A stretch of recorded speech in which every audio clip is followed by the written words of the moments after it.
Got the supervisor out here tonight. He's doing our inspections. Anyways, guys, this is Chad again. We've got this 2015 GMC done. You know, obviously the skid plate's back on. Everything's been sprayed and protected. You know, this is the one that we were talking about, the surface bolted on earlier, and showed you the video of all the coating and stuff peeling off the section of the frame in this section.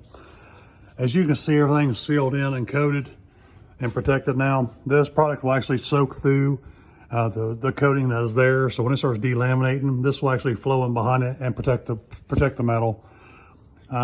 This here, as you can see, everything looks like new again. This section right here is the back driver's side frame section that I showed you earlier that was delaminated and really rusted. So after we blowed and cleaned this thing off, you know, we've obviously got this thing sprayed, so now it's protected. If you guys want to get yours protected like this as well, and make sure it's rust free for years to come, give us a call and we'll get you in here and we'll get you taken care of.